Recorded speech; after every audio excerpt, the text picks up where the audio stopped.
अस्सलाम वालेकुम my dear students, I hope you will be fine. हम एक्सरसाइज नंबर 10.10 कर रहे हैं। इसके हम फर्स्ट 2 क्वेश्चन डिस्कस कर चुके हैं। आज हम क्वेश्चन नंबर 3 डिस्कस करेंगे। क्वेश्चन नंबर 3 हमारे पास गिवन है y का डबल डेरिवेटिव माइनस एक्स की 3y इक्वल टू 0 के इक्वल है। तो y किसके इक्वल आएगा, n इक्वल टू 0 और infinity x n a n. y का फर्स्ट डेरिवेटिव लेंगे, ए एन आ जाएगा और a n as it is आ जाएगा। एक्स पावर स्टार्ट में लेके रहेंगे, पावर में से कम आ जाएगा। y का डबल डेरिवेटिव लेंगे, n इक्वल टू 0 आ जाएगा और n यहाँ पे मौजूद है, n स्टार्ट में आ जाएगा और इसकी पावर में से -1 इधर आ जाएगा। x में n में से एक कम आ जाएगा, x -2 आ जाएगा। n इक्वल टू 0 आ जाएगा। अब इसे पुट कर दे इक्वेशन नंबर 1 के अंदर, मैंने इसे पुट कर दिया। तो यहाँ पे a n -1 x n -2 है। यहाँ पे माइनस एक्स की 3 n,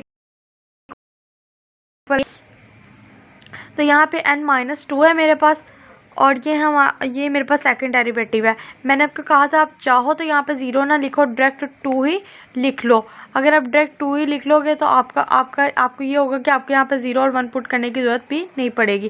तो यहाँ पे आप 0 लिख लो या 1 से स्टार्ट ले लो, कोई फ़र्क इससे नहीं पड़ता। लेकिन यहाँ पे मैं 0 से स्टार्ट इसलिए लेती हूँ ताकि आपके लिए सिंप्लीफाई करना ज़्यादा ईजी हो जाए।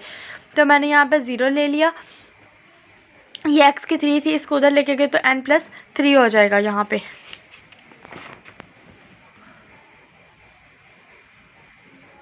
n इक्वल टू 2 आ गया, a n -1 और x n -2 आ गया। इसको मैंने कहा था इस तरह से भी लिख सकते हैं और इस तरह से भी लिख सकते हैं, यानी y का जो डबल डेरिवेटिव है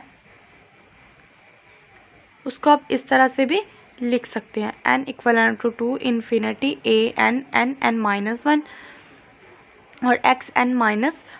आप चाहो तो डायरेक्ट इसको इस तरह से लिख लो, वरना n equal to 0 n equal to 1 0 और 1 पुट करने के बाद जो लिखना है तो आप y के डबल डेरिवेटिव की जगह डायरेक्ट भी इसको इस तरह से लिख सकते हो। अब यहाँ पे मुझे क्या चीज़ चाहिए, यहाँ पे मुझे प्लस का 2 चाहिए, यहाँ पे क्या चीज़ चाहिए, माइनस का 3 चाहिए। तो यहाँ से पे भी एक्स एन आ जाएगा, यहाँ पे भी एक्स एन आ जाएगा। तो यहाँ पे मैंने पुट कर दिया कि n किसके इक्वल है, n+2 का, तो n+2 आ गया। ये -2 +2 से कटिंग हो गया। यहाँ पे +3 और -3 किया, ये दोनों आपस में कटिंग हो गए। और यहाँ जहाँ पे n था वहाँ पे मैंने n+2 कर दिया। यहाँ पे n+2 आ गया, यहाँ पे n+1 थे, यहाँ पे भी n+1 आ गया। अब यहाँ पे n इक्वल टू 0 से स्टार्ट ले, लेकिन यहाँ पे n स्टार्ट ले रहा है। जब भी आपके पास इस तरह हो रहा हो तो आपने क्या करना है, इसकी जगह पे पुट करना है कि n equal to 0 n equal to 1 n equal to 2। तो यानी इसकी जगह पे इसको पुट करना है और फिर आपने क्या करना है, इसको n की पावर n इक्वल टू 3 से स्टार्ट ले लेना है। तो आपने इसमें पुट किया n इक्वल टू 0 पुट किया, तो यहाँ पे क्या आ गया, a की 2 आ गया। यहाँ पे 0 पुट किया, यहाँ पे 0 पुट किया तो 0 बचेगा यहाँ पे, और एक्स एन की जगह पे 0 आएगा तो एक्स एन 0 किसके इक्वल आता है, 1 के इक्वल आ जाएगा। प्लस a की 3 आ जाएगा, 3 2 से 6 होता है, तो a की 4 3 4 से 12 होता है, x की 2 आ जाएगा। प्लस ये कहाँ से स्टार्ट ले लेगा, n equal to 2 a n+2 n+2 n+1 और x n आ जाएगा। और ये वाली वैल्यू एज इट इज़ आपके पास नीचे आ जाएगी। अब हम यहाँ पे कंपेयर करेंगे आपस में कोफिशिएंट्स को कंपेयर करेंगे। तो सबसे पहले कॉन्स्टेंट्स हमारे पास सिर्फ a की है, 2a की 2, ये किसके इक्वल, 0 के इक्वल है। जब ये 0 के इक्वल है तो a की 2 किसके इक्वल आएगा, 0 के इक्वल आएगा। अब x वाले कोफिशिएंट्स ये है, 3 2 से 6 होता है, और x वाले कोफिशिएंट्स आपके पास कौन से हैं, कोई कोफिशिएंट नहीं है। a की 3 किसके इक्वल आ जाएगा, 0 के इक्वल आ जाएगा। x की 2 वाले कोफिशिएंट्स कौन कौन से हैं, x की 2 वाले ये कौन कोफिशिएंट है, 12 a की 4 है, इक्वलेंट किसके है, 0 के इक्वल आ जाएगा। और एक्स एन के कोफिशिएंट्स कौन कौन से, एक्स एन के कोफिशिएंट्स ये है आपके पास, तो n+1 n+2 एक्स एन आ जाएगा, -n equal to 3 x n equal to 0 के इक्वल।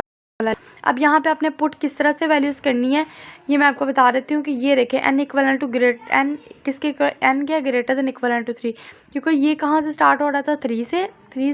तो यहाँ पे हम किससे स्टार्ट करेंगे, 3 से। सबसे पहले हम क्या पुट करेंगे, n इक्वल टू 3, ये पूरी वैल्यू किसकी, एक्स एन की वैल्यू है।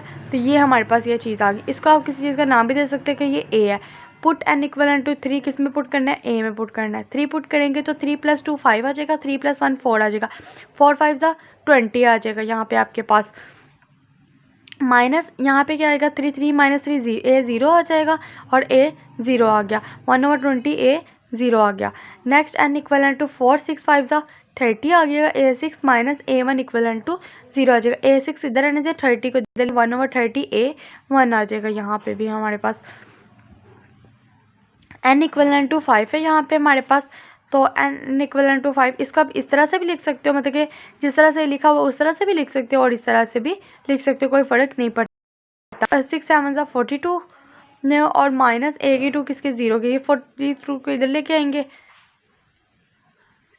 इधर लेके आएंगे तो ये भी किसके इक्वल आ जाएगा 0 के इक्वल आ जाएगा। 8 और 7 8 ही A माइनस A3, तो A3 की वैल्यू क्या है 0 है, तो ये भी यहाँ से भी ये यहाँ पे 8 क्या हो जाएगा 0 हो जाएगा।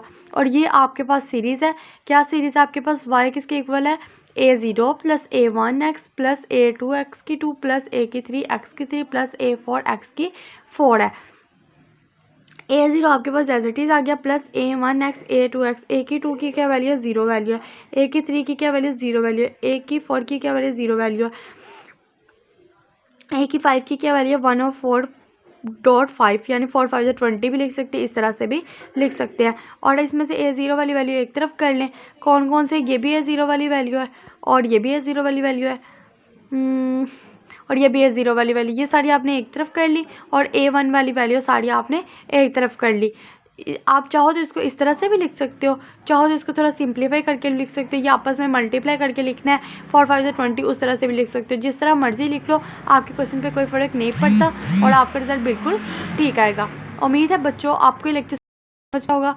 अगले लेक्चर सामने कोई भी मसला हो कमेंट बॉक्स में ज़रूर बताइएगा, मुझे दुआओं में लाजमी याद रखिएगा। अल्लाह हाफिज़।